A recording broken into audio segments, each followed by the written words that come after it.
Oh, children. Children? No, oh never. I'm on so many experimental drugs, my uterus is like ground zero Chernobyl. Nothing can grow there, especially not such a vile STD. Oh, responsible. Oh, host, your heart bleeds compassion. You remind me of my Pop-Pop. He was compassionate too. That's what he used to say. I missed the way his whiskers would tickle my nose whenever he licked my face. Oh, that's so cute. Haha. Yep, but don't pull on his whiskers or he tried to claw your face off. Bittersweet memories. Here's an old photo of him.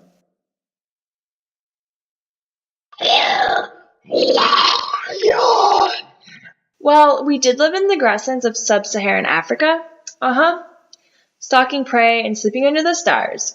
Those were the days. Oh, so majestic. I miss my Pop-Pop. Oh well, you've digested one villager, you've digested them all, I guess. Oh, men with rifles came for him. Rifles? Yes, their last words were something about man-eaters having to die, but they only shot at Pop-Pop. Go figure.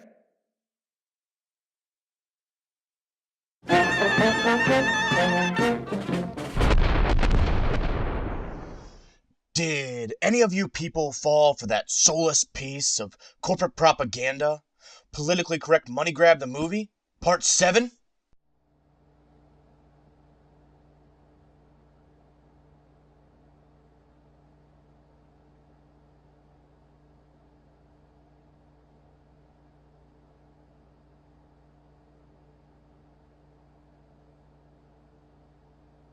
You fucking sheeple. Come on! They make a big deal of bringing back the original cast and then can't be bothered to let them all share one single second of screen time together? Give me a break! And the story. Similarities to the original story aside, the entire story is the quest for the sequel. Let me summarize as best I can. For 3/4 the length of total images and sound shown, a band of politically correct, socially inoffensive, camera-friendly mannequins set out to find the main character of the original trilogy. When suddenly, the ending from part 1 of the original trilogy is butchered from its resting place, stitched into the lifeless corpse of a story, and jolted into reanimation by 1.21 gigawatts of corporate pandering. Under the guise of nostalgia, and to coax money from the wallets of the woefully ignorant. A laughable murder scenario of a former space smuggler / badass by his pussy genociding son and a Deus Ex Machina sequel chasm later, and we still have no clue what the stakes were, how big the opposing forces were, or if these events had any real sway on the outcome of the overall battle. If one planet-sized ship can appear out of nowhere, why can't another?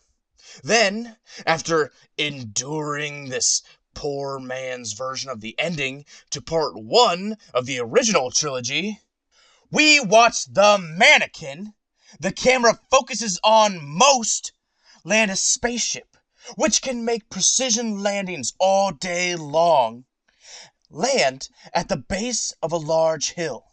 Why? Because fuck me, that's why. Because she felt like stretching her fucking legs. One eternity later, the mannequin has finally made it up the hill. And who's waiting for her? The main character from the original fucking trilogy. You know, the one who they were searching for 3/4 the length of sounds and images shown. Played by the actor, whom they advertised everywhere because he played the hero in the original movie. What does he have to say to this mannequin? He doesn't say a fucking thing.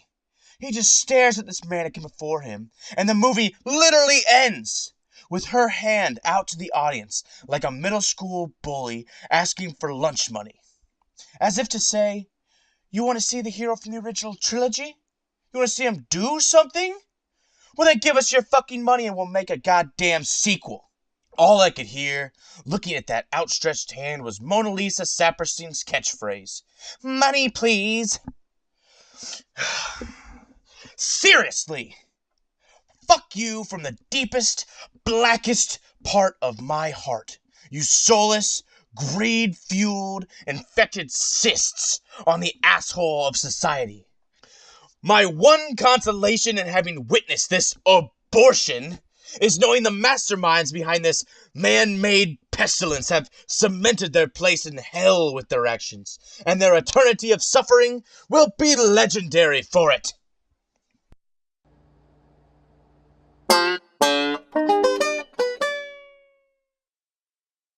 Does anybody have any sage to burn? I feel like this room could use some spiritual cleansing. That's not sage, but yeah, smoke it if you got it. It's not like any of this is real. I mean, I'm a goddamn paper cutout. Well, that's new to me. You ever been to Bakersfield? You know, that's a place on a map. Corn is from Bakersfield, and that's true. You know what else is true? Jimmy Dean makes a quality breakfast sausage. Yes, sir. High quality, but humble. Why, you could be comfortable serving that sausage to an Earnhardt or at a buffet of the quicksand fetish show your sister performs 6 times a week and twice on Sundays behind the local Winn-Dixie. Now that's a noble meat, part of the holy-trinity of noble foods, nestled next to the Cracklins and Waffle House's country hash browns. Now, that's nourishment for the good, wholesome, wet dirt people of the earth. Sure, life will snap on you once in a while, but you reset that old bear trap. Sit down to a bite from the generous bounty provided by the Tree of Trinity, and all of a sudden that infected gash over your shattered shin bone ain't nothing but a little child's play road rash. Of course, that quack in the lab coat at the pharmacy tries to ruin my divine mealtime ascensions with phrases like heart disease and arterial plaque. I'm like, are you going to stop ruining my joy with science and sell me these 22 boxes of extra strength Sudafed? Or am I going to have to beat myself up like in Fight Club to get some dang service around here? Because it's my birthday, and Monkfish is going to celebrate with or without self-inflicted injuries. The pharmacist just shook his head, sighed, and started scanning those boxes of Sudafed. I came to with Ameline dabbing my sweaty forehead with an oil rag, and she's calling me doctor. That's when I realized I'm elbow deep in placenta. Turns out I've been working shifts at the Black Market Planned Parenthood Center for 3 weeks. Apparently, management had taken a real shine to me, and the job came with all the ether-infused Mountain Dew a man could ask for. So, of course I kept the job. Lord, what a birthday.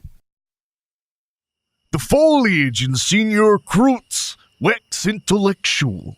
Senor Crouts' character design will feature hiking poles. Yeah. How many people do you think die when they're picking their nose? What? Seriously, think about it. How many people do you think die picking their nose? Well, let's see. There was the time I served as a medic in Nam for a traveling roller derby team. Plus, that time I spent as a wrestling promoter in North Korea. Carry one Rip Van Winkle-looking nut with hiking poles, and what the fuck are you talking about? No. Come on. Think about it. I bet it happens way more than you think. Ugh. Think about it. Okay. Enlighten me. Envision this. You're screaming down the Taconic State Parkway in your car. You know that's some real dead man's curb shit out there. Suddenly, you feel that need. Uh-huh. Stay with me now, Foliage. You feel it. One of your nasal passages has a blockage. Blockage? Blockage.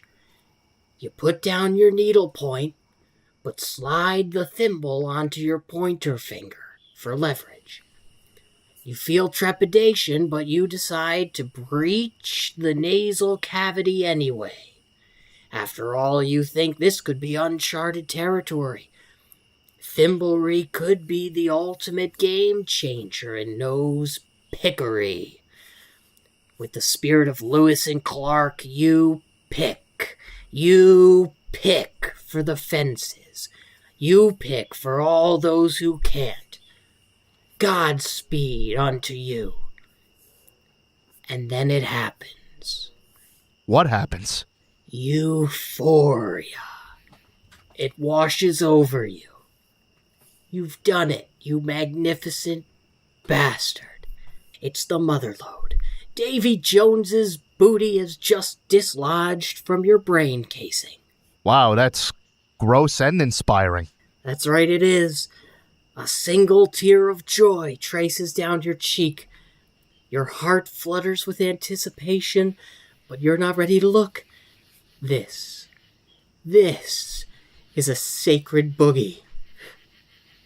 The matchstick of a revolution has just been struck on that thimble resting on the tip of your pointer finger. You don't just spread flames of revolution carelessly, especially not the revolution that is as majestic as the one currently residing inside of your nose. No, someone has to be there to record this milestone in human ingenuity. The scientific community will no doubt honor you for making this monumental breakthrough. Hell, there might even be some sort of a reward or parade even for your contributions in forwarding the progress of all mankind. That's kind of incredible. But oh no! What? Nature's scamp the deer. He's just frolicked into your lane. Visions of snot-removing grandeur have distracted you from the road, and it's too late. The deer is upon you. The road is slick. You spin out. No! My revolution! Crash! The car lands hard among the trees. Through the cracked windshield, you see that horned scamp munching grass in the embankment, his big black eyes staring back at you. You sigh with relief because you're still alive. You feel your snot specimen and it's still intact. It seems that there will be a witness after all to this revolution. Wow, it got sketchy there for a moment, but... BOOM! What? What? Your airbag.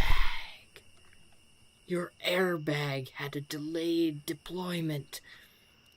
It hit your elbow and sent your snot-crusted thimble finger straight into your brain.